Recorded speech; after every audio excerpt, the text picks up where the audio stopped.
Я Валентина Савельева. Qazaxstanın Spasskay zavodu tərəfindən istehsal olunan məhsul haqqında danışaq.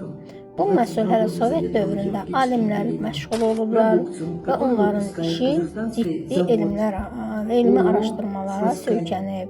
Bu məhsul əsgərlərin sürətlə bərpa olunması, onların güclənməsi məqsədi ilə yaradılmışdır.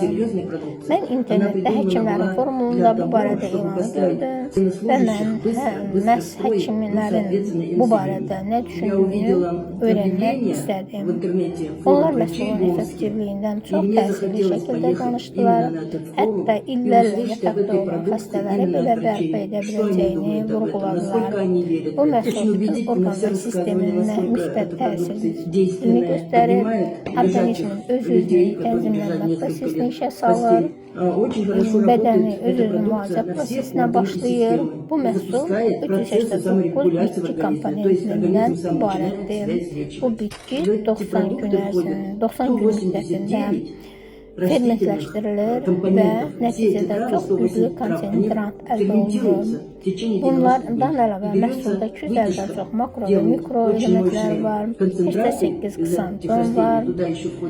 Yəni, olduqca zəngin və gözəl bir məhsuldur. Bu məhsulun tərkibində çox sayda bitki komponenti olduğu üçün orqanizmi öz-özünü bərpa etmə prosesi başlayır, tənzimləmə sistemi normaya düşür.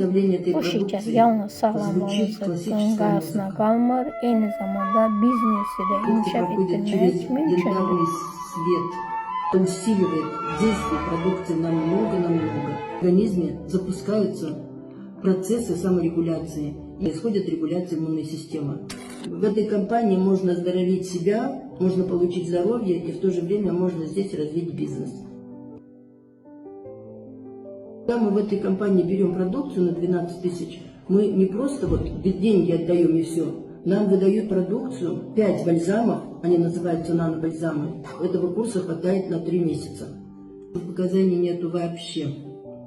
Можно беременным, можно деткам с нуля. Вчера родился, ребенку уже можно давать. И без ограничения возраста. Эту продукцию любят даже животные, помогает животным. В общем, помогает всему живому. Компания работает в настоящее время в 12 странах. В дальнем зарубежье это Чехия, в Праге открылся офис, в Турции, в Германию собираются офис открывать. Ну вот 12 стран. И развиваться, конечно, компания будет дальше и дальше, безгранично. И когда-то завоюет, наверное, весь мир.